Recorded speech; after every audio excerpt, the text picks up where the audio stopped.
Olha, sobre a morte da Rainha Elizabeth, nós vamos falar agora com a Beatriz Finóquio. Ela é cientista política e fala ao vivo de Santos, em São Paulo. Beatriz, boa noite para você. Olá, boa noite a todos. Historicamente falando, o que significa a morte da Rainha Elizabeth hoje?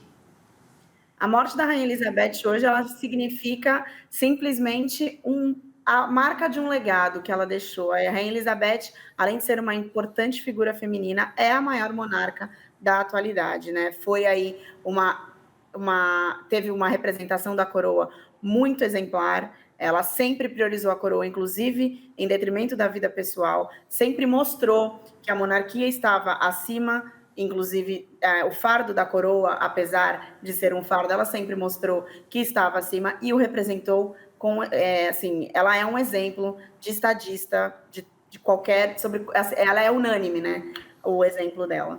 Pois é, e com a morte dela, o que a gente pode falar de mudanças no mundo político, no planeta de uma forma geral?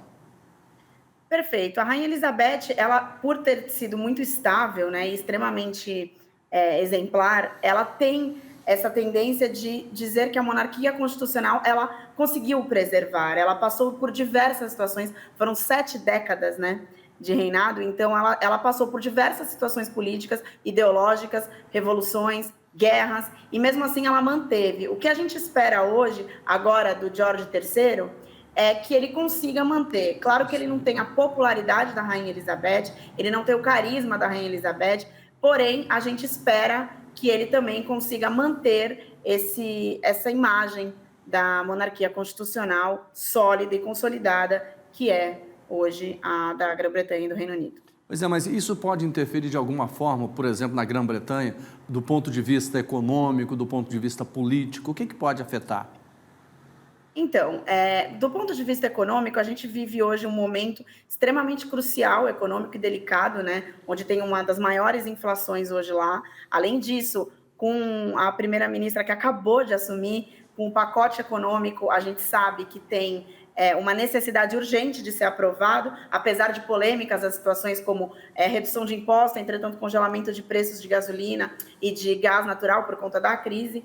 A gente sabe que é polêmico, entretanto, é necessário. Então, como reflexo, a gente tem justamente a questão econômica, como que vai ser alinhado, porque faz 3 dias que a primeira-ministra assumiu e agora vem a morte da Rainha Elizabeth, ninguém sabe como será o reinado do George III, entretanto, ele foi preparado a vida toda para isso. Então, a gente acredita que há necessidade urgente, pela situação socioeconômica dos países do Reino Unido, é que tenha justamente a situação imediata de resolução e que eles se entendam imediatamente. A gente sabe que tem todo um protocolo de 10 dias aí com relação ao sepultamento e coroação, mas a situação do país também, ela é uma situação muito delicada. É claro que quando a gente fala da monarquia tem toda uma simbologia em volta disso aí. A monarquia do Reino Unido corre algum risco diante dessa situação hoje? Então, alguns dizem que sim, outros dizem que não vem esse risco. Eu, particularmente, não vejo que hoje ela vá se enfraquecer, até porque, uma vez que o rei o Charles III entenda que está enfraquecido, já que ele não tem a popularidade, apesar dele ter uma agenda ambiental extremamente interessante, e isso vai contar bastante, né?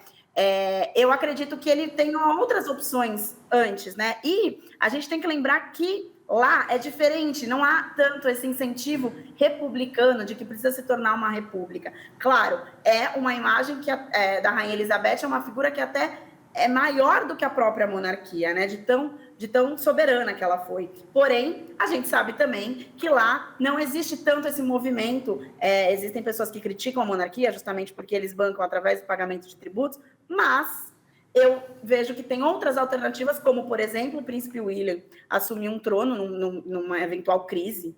Existem outras alternativas que não a mudança de forma de governo, que é a monarquia constitucional. Pois é, mas a monarquia do Reino Unido, ela tem esse poder realmente ou a coisa realmente fica na mão do parlamentarismo? Exato. Na verdade, a gente sabe que tem muitas pessoas que falam ela é rainha, mas não governa, né? Porém, a gente sabe o impacto que tem ainda a monarquia constitucional. Claro que as decisões são através do parlamento e o primeiro-ministro, mas a monarquia ela ainda tem, sim, um símbolo, e quantos primeiros ministros não se encontravam, né, com a Rainha Elizabeth, para poder, inclusive, pegar alguns tipos de conselhos, se aconselhar. É uma pessoa que teve aí um tutor, praticamente, vamos dizer, que foi o Winston Churchill, que é o maior estadista da história. Então, ela tem um papel muito importante, mas, de fato, quem governa, a gente tem que deixar muito claro que existe o chefe de Estado, que sim, era a Rainha Elizabeth e agora o George III, e é o chefe de Estado. Agora, o chefe de governo é o primeiro-ministro e agora a Liz Truss. Porque a Rainha Elizabeth teve toda uma experiência, né, de 70 anos, os principais momentos históricos desde a Segunda Guerra Mundial, ela viveu, né? E até no humor, né, no bom humor que ela sempre tinha, né, bem diferente do filho, né? Exatamente, aí que vem a questão da popularidade. Claro que a Rainha Elizabeth, ao longo de 7 décadas, ela teve momentos um pouco mais tensos com a relação com a população, como, por exemplo, na morte da Lady Di. Porém, ela sempre teve um olhar e uma experiência muito apurada, esse olhar, né? A experiência dela era incrível, então ela sabia exatamente quando que ela começou a tentar enfraquecer uma monarquia. Então ela fez referência ao caixão da Lady Di, um dos poucos momentos da Rainha Elizabeth, onde ela se curva, ela faz a reverência quando passa o caixão. Isso já estabeleceu imediatamente uma reconexão com o público, e desde então ela passou a ser a rainha que se conectava muito com o público, então com o povo, né? Então ela tem isso, ela tinha esse olhar apurado, e a gente sabe que o George III até então não. Também temos que ser justos que ele vivia sobre a sombra da mãe, claro, soberana, e a gente não sabe como vai ser. Porém, ele tem uma carta na manga, sim, que é o Príncipe William. Vamos torcer para tudo dar certo. Beatriz, obrigado, boa noite para você. Boa noite, muito obrigada.